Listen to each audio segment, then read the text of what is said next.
Welcome back, my dear friends, to another episode of a journey through Apostolic Succession, a web series that reflects the papal legacy in the Holy Catholic Church. CCC 861 says, in order that the mission entrusted to them might be continued after their death, the apostles consigned by will and testament, as it were to their immediate collaborators, the duty of completing and consolidating the work they had begun, urging them to tend to the whole flock in which the Holy Spirit had appointed them to shepherd the Church of God. They accordingly designated such men, and then made the ruling that likewise on their death, other proven men should take over their ministry. So today, in Apostolic Succession, it's about Saint Pius V, our 225th Pope. Saint Pius V's papacy started on 1566 and lasted till 1572. While he only held onto the position for a little over 6 years, his impact on the Church was monumental.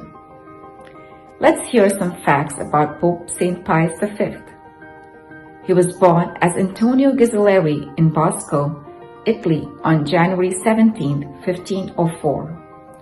At the age of 14, he joined the Dominicans. At the age of 24, in 1528, he was ordained a priest, and over the next 16 years, he taught theology and philosophy. He was elected Bishop of Sutri in 1556 by Pope Paul IV, and then a cardinal in 1557. He rigorously fought heresy and corruption wherever he encountered it. He was elected Pope on January 7, 1566, with the influential backing of his friend Saint Charles Borromeo, and took the name Pius V. Papacy. He immediately put into action his vast program of reform by getting rid of many of the extravagant luxuries which were then prevalent in his court. He gave the money usually invested in these luxuries to the poor and the very sick. He spent long hours before the Blessed Sacrament, despite of his heavy workload. His pontificate was dedicated to applying the reforms of the Council of Trent, raising the standard of morality, reforming the clergy, and strongly supporting foreign missions.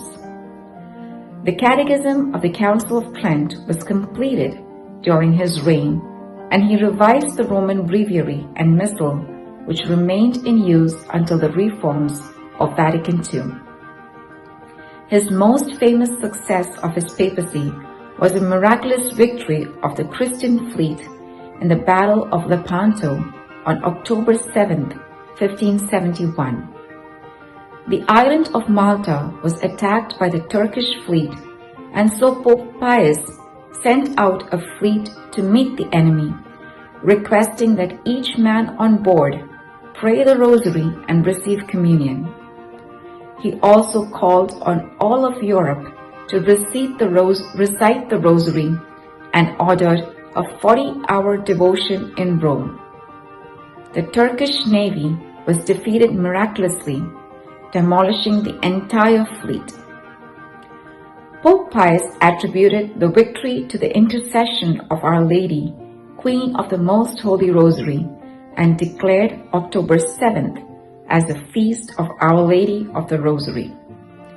He also encouraged efforts to battle Protestantism by education and preaching, and giving strong support to the newly formed Society of Jesus, founded by Saint Ignatius of Loyola.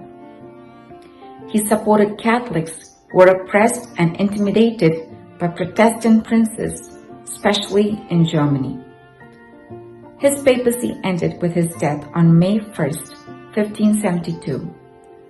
Pope Pius V was beatified in 1672. In 1712, he was officially canonized as Saint Pius V. His feast day is on April 30th.